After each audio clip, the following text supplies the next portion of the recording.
Here, U is getrou, U is geloofwaardig, U is lewend. En Jesus het werklik opgestaan. En vanoggend is ons dankbaar daarvoor. En dan kom ons met 'n afwagtende hart na U toe. Here, en waar ek vanoggend uit die woord lees en waar ek iets weergee van wat vasgevang is in die verhale, vra ek dat elke woord wat oor my lippe kom vir U aanneemlik sal wees. Dat U elkeen van ons se ore oop sal maak om te ontvang uit die Gees se hand dit wat U voorberei het vir elkeen. Vader, U ken ons elkeen se hart. U weet wat ons elkeen moet ontvang. Daarom kom ons in diepe afhanklikheid van U. En vra ons dat U Heilige Gees ons harte oopmaak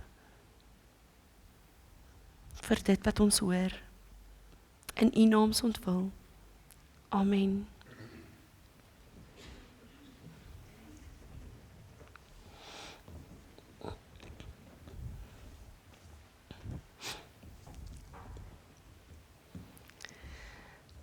So julle sal onthou dat ek altyd sê, in die antieke wêreld, in die vroeë kerk, was kerkwees in 'n bovertrekkende huis, en daar het mense saam gepraat. En mense het saam gedeel oor wat hulle verstaan en wat Jesus kom doen het, en wat Christendom behels. Daarom, voor en na die preek, begin ek altyd met 'n gespreksvraag, waar julle bietjie kan praat, en dan na die tyd weer 'n refleksie op dit wat ek gehoor het, waar ons weer kan saam praat, want dis belangrik, as ons so saam praat, dan stig dit hoop, en dit stig iets in ons hart. So vanoggend se gespreksvraag is die volgende, wat jy kan deel met iemand langs jou. Die vraag is, wat het Jesus verander? En hoe leef ek uit dit wat hy verander het? So dis 'n tweeledige vraag. Wat het Jesus kom verander? En hoe leef ek uit dit wat hy kom verander het? Gesels net so 'n bietjie met iemand langs jou.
Ek voel skoon of ek uitmis, afkom. So vanoggend se teks kom so uit Matteus 10 vers 34 tot 42. En hierdie teks is 'n teks waar Jesus skynbaar so 'n bietjie teen homself praat. En die voorafgaande hiervan is Jesus besig om met sy 12 disippels te praat, en dan gee hy vir hulle mag oor onrein geeste en siektes. Hy stuur hulle na die verlore skape toe, en hy sê vir hulle, julle moet gaan genees, julle moet reinig, en julle moet bevry. En hy sê ook vir hulle dat hulle vrylik moet gee. Hulle moet nie op aardse voorsiening staat maak nie, hulle moet vertrou dat God sal voorsien. En dan sê hy ook vir hulle, waar hulle ontvang word, moet hulle vrede bring. Waar hulle verwerp word, moet hulle die stof afskud en verder gaan. En dan waarsku Jesus hulle dat vervolging sal kom. Hulle sal so skape wees wat tussen wolwe uitgestuur word, en hulle moet wys en opreg wees in alles wat hulle doen. En tog sê hy vir hulle hoef nie bang te wees nie, want hulle sal vir hom lei, en hy sal altyd by hulle wees. En dan sluit hy die teks af, en dan beweeg hy van hierdie waarskuwing van eksterne vervolging, na interne gesinsverdeling. Met ander woorde, hy skuif dit oor na nabye familie. En wat sal gebeur in die nabye familie wanneer hulle in hom glo? En is dan daar waar ons vanoggend gaan stilstaan by Matteus 10 vers 34 en tot 42 uit die 83 vertaling. Moenie dink dat ek gekom het om vrede op aarde te bring nie. Ek het nie gekom om vrede te bring nie, maar die swaard. Ek het gekom om tweedrag te bring, tussen 'n man en sy vader, en tussen 'n dogter en haar moeder, tussen 'n skoondogter en haar skoonmoeder. Ja, 'n man se huismense sal sy vyande wees. Hy wat sy vader en moeder liewer het as vir my, is nie werd om aan my te behoort nie. Hy wat sy seun of dogter liewer het as vir my, is nie werd om aan my te behoort nie. Hy wat nie sy kruis opneem en my volg nie, is nie werd om aan my te behoort nie. Hy wat sy lewe wil behou, sal dit verloor, en hy wat sy lewe ter wille van my verloor, sal dit vind. Wie julle ontvang, ontvang my, en wie my ontvang, ontvang hom wat my gestuur het. Wie 'n profeet ontvang, omdat hy 'n profeet is, sal 'n profeet se beloning ontvang. En wie 'n goeie mens ontvang, omdat hy goed is, sal 'n goeie mens se beloning ontvang. Wie aan een van hierdie geringstes net 'n beker koue water gee, omdat hy my disipel is, sal sy beloning kry. Dit verseker ek julle. Wanneer ons so die teks lees, dan kan ons sien waarom dit skynbaar hierdie absolute verandering is van Jesus en dat ons dink dat hy iets anders nou kom sê vir die disciples. En wanneer ek hierdie teks lees, dan kom daar hierdie 3 vrae na vore. Die een is, wat beteken dit as Jesus sê, ek het nie gekom om vrede te bring nie, maar die swaard? Die ander vraag is, hoe lyk dit as Christus werklik my eerste liefde is? En dan is dit, hoe leef ek daardie liefde uit tussen familie, tussen in die verhoudings wat ek het in my daaglikse lewe? Heel in die begin van hierdie stuk tref hier die eienaardigste ding wat Jesus sê ons. Jesus sê, ek het nie gekom om vrede te bring nie. En is vreemd, want in Lukas 2 vers 14 lees ons, Christus het gekom om vrede op aarde te bring. 'n bietjie later in Lukas 5 vers 9 word die disciples vredemakers genoem. En dan nog later in Lukas 10 vers 12 word hulle geleer om hulle gashere vrede toe te wens. Nou sê Jesus vir sy disciples, hy het nie gekom om vrede te bring nie. Hoe is dit dan dat Jesus kan sê, hy kom nie vir vrede nie? Ek meen, Jesus het juis gekom om tussen God en die mens vrede te bewerkstellig. Ons weet daar heel in die begin, in die Genesis verhaal, het Adam en Eva gekies om hulle eie ek begeertes te volg, en die vrede is verbreek tussen God en die mens. En daar's nodig gewees om vrede te herstel. Hierdie vrede, moet ons vir mekaar sê, is egter nie soos ons as mense dikwels vrede toepas nie. Die Here se idee van vrede is baie anders as ons idee. Sy idee is die herstel van orde. Die Here eerste, alles en almal anders kom tweede. Sy vrede beteken alles is in lyn met God se wil. Verhoudings is gesond. Dis nie net rustig nie, maar is waar en dit is reg.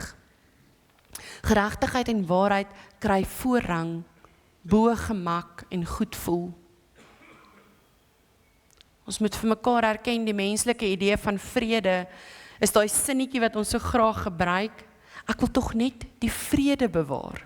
En dan moet ons aan mekaar erken, wanneer ek daai sin gebruik, dan sê ek eintlik tussen die lyne, ek hou liewers my mond, want net nou gaan ek en jy beklei en dan gaan ons mekaar nooit weer sien nie. Ons idee van vrede is om mekaar te paai, sodat ons net tog asseblief oor die weg kan kom. Menslike vrede beteken dikwels, ek sê niks wat iemand gaan ontstel nie. Ek daag nie sonde of onreg uit nie, want dan is daar moeilikheid. Ek pas maar in by die groep, by die familie of die kultuur of die tradisies, al weet ek, dit bots teen dit wat Jesus kom leer het. Daarom bring Jesus eintlik die diepste vrede denkbaar. Die vrede tussen die mens en God. Maar ons moet vir mekaar ook sê, hierdie vrede van Jesus bevat die oorsprong van stryd. Wanneer sommige gesinslede, vriende of selfs die gemeenskapslede hulle self teen Christus verset, dan bring dit stryd. Dit bring onmin. Dit bring ons dan uiteindelik by die gedeelte uit waar Jesus sê, ek kom as die swaard. Daar waar Christus is, kom daar verdeeldheid tussen man en vrou, kinders en ouers. Ons moet baie versigtig wees, Jesus is nie hier besig om die 5de gebod van eer jou vader en jou moeder te verander nie. Hy is eintlik besig om vir sy disippels te sê, kom ons verskuif die klem na waar dit behoort. Die swaard is nie geweld nie, dis skeiding. Jesus bedoel nie, ek het gekom om oorlog, haat of fisiese geweld aan te blaas nie. Hy sê eintlik vir hulle, my teenwoordigheid, my waarheid, my eise gaan verdeel. Julle gaan moet kies. En daardie keuse gaan skeiding bring. Die swaard is uiteindelik dan die skerp onderskeid tussen vir Jesus en teen Jesus. Dis die skeiding tussen ou leefwyses en nuwe leefwyses. Dis die skeiding wanneer sommige hom volg en ander kies om weg te stap van hom af. Hierdie skeiding gaan sigbaar wees selfs in jou huisgesin, in jou huwelike, in families, in ons vriendekringe, in ons breër gemeenskap. Dit is wanneer een die Here wil dien en 'n ander sy eie lewe wil pad of kies, sy eie lewe wil stap of kies. Dis een wil waarheid praat en die ander wil net asseblief die vrede behou. Een wil God gehoorsaam en die ander wil net nie iemand ontstel nie. Jesus sê nie, gaan uit en gaan soek konflik tussen mense nie. Wat hy eintlik vir ons sê is, wees bereid om konflik te verduur as jy my eerste gestel het. Wees bereid om konflik te verduur as jy my eerste stel. So, in 'n opsommende sin, Jesus moet ons eerste liefde wees. Hy behoort bo alle ander aardse verhoudings vir ons gestel te word. As jy Jesus kies, moet jy letterlik 'n besluit maak dat alles wat vir hom belangrik is, jou dryfkrag gaan word, jou dryfveer om te leef. Dat jy uiteindelik alles gaan doen soos wat hy dit gedoen het en soos wat hy gevra het dit gedoen moet word. Hy behoort jou belangrikste verhouding te wees. Jou eerste liefde. Die Engelse sê dit so mooi, the lover of your soul. Dit moet Jesus wees. Daar sal geen vrede beleef word as die Here nie daar die eerste liefde in jou lewe is nie. Ons raak maklik verstrengel in ons eie idee van dit wat belangrik is. Ons idee van eie behoud lê al die klem op ons aardse verhoudings. Ons probeer gedurig ons beste voetjie voorsit, sodat ons kan vrede bewaar om net asseblief ons verhoudings in plek te hou. Ons stap moeilik weg van 'n verhouding wat sleg is vir ons. Jesus kom en hy verander daardie idee wat ons het. Vers 37 lees ons, hy wat sy vader of moeder liewer het as vir my, is nie werd om aan my te behoort nie. Hy wat sy vader of moeder liewer het as vir my, is nie werd om aan my te behoort nie. Dit klink na harde woorde. Veral ons wat baie gewig en klem lê op ons verhouding met ons ouers en dink, dis die belangrikste een, hom moet jy in plek hou. Maak nie saak wat nie. Jy moet hom in plek hou.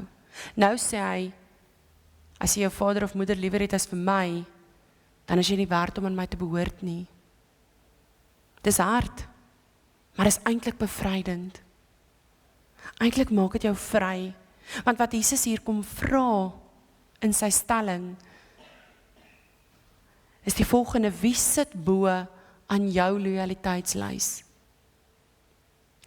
Wie sit bo aan jou loyaliteitslys?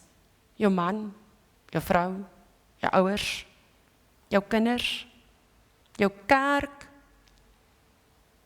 jou werk.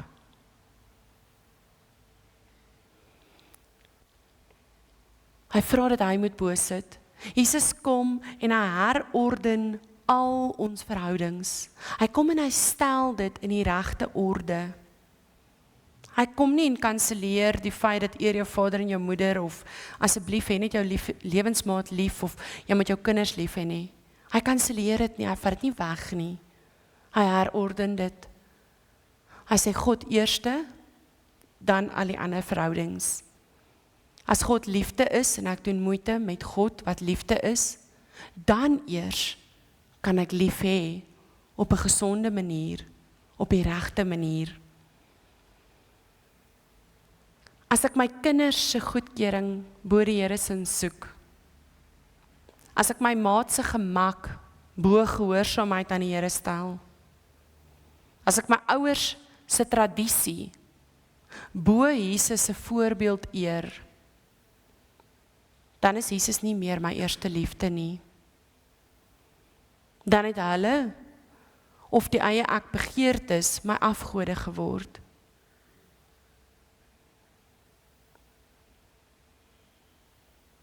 As ek my kinders, of my vriende se goedkeuring soek, bo God se, as ek my maat se gemak bo gehoorsaamheid soek, as ek my ouers se tradisie bo Jesus se voorbeeld kies, dan is Jesus nie meer my eerste liefde nie. Dan het hulle en my eie begeertes my afgode geword.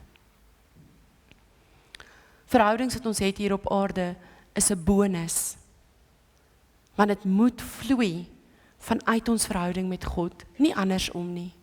Die verhoudings wat jy hier het is 'n bonus. Dit moet vloei vanuit jou verhouding met die Here, nie andersom nie. Dit gaan immers op die einde van die dag vir elke gelowige oor die keuse van ewige dood of ewige lewe. Indien jy jou kruis opneem, alle selfsugtige idees laat gaan en in totale oorgawe aan die Here leef, dan moet ek vir jou sê, jy gaan moontlik skeuring van geliefdes beleef. Trauma van verwerping. Hoor mooi, Jesus het dit ook vir ons gesê, indien jy jou kruis opneem en in totale oorgawe leef vir hom, dan gaan jy skeuring van verhoudings beleef. Dan gaan jy trauma van verlies beleef. Maar moenie dat dit jou stop nie. Hou aan leef vir Christus, want dan eers kan jy voluit leef. Dan eers. Dit is 'n moeilike begrip vir ons as mense. Vir ons is die belangrikste ding die verhouding met hierdie om ons. Het is moeilik om te dink, ek moet dalk iemand verloor, terwille van my liefde vir God. Dit wat reg is, die waarheid. Maar moenie dat dit jou stop nie. Hou aan leef vir Christus, want dan eers kan jy voluit leef. Kies Jesus as jou eerste liefde, en bly alles meet aan die verhouding met hom. Alles wat jy doen, alles met wie jy staan, bly dit meet aan die verhouding met Christus. Die bron van liefde, God. Die Here sien jou stilgetrouheid in 'n moeilike huis. Jou weier tot 'n kompromie op 'n korrupte plek. Jou bereidheid om verhoudingsrisiko's te neem terwille van hom. Hy sien dit alles. Hy sien die opoffering wat jy maak om te staan vir die waarheid en dit wat reg is. Jy mag dalk die vrede met mense verloor. Jy gaan. die vrede met mense verloor. Maar jy sal nooit, ooit, die Here se vrede, sy guns, sy teenwoordigheid en sy beloning verloor nie. Jy kan nie. Jesus leef, daarom kan jy leef. Jesus leef, daarom kan jy leef.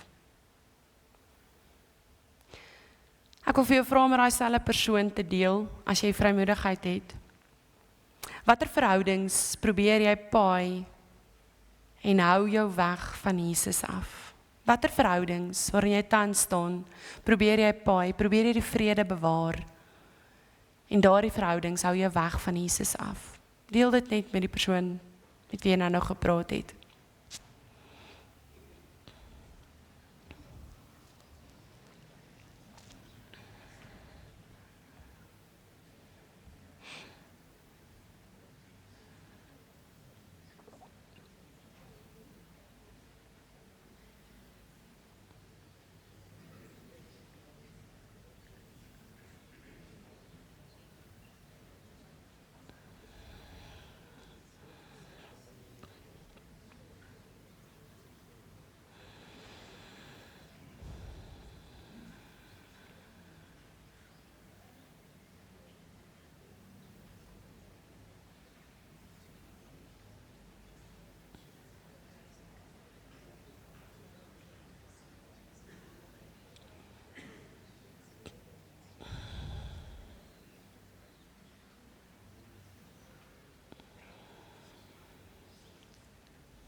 Dankie, liewe Here, dat Jesus leef.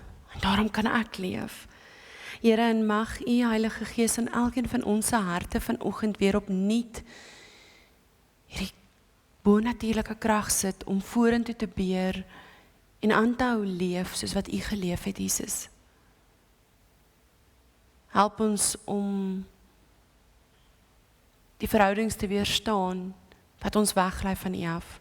Die verhoudings waar ons probeer 'n kompromie tref ten spyte daarvan dat ons weer is verkeerd.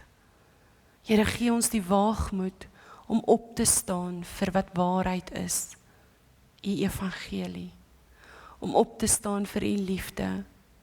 Om die afgode wat ons in ons lewens het te identifiseer en om het een kant te skuif terwille van U. Want U het alles vir ons deurgemaak en hierdie week, hierdie naweek is ons weer herinner aan dit wat U vir ons kom doen het. Dankie, Jesus. Mag dit nie te vergeefs wees nie. Mag ons die oproep op ons lewe aanneem en leef soos U geleef het. Amen.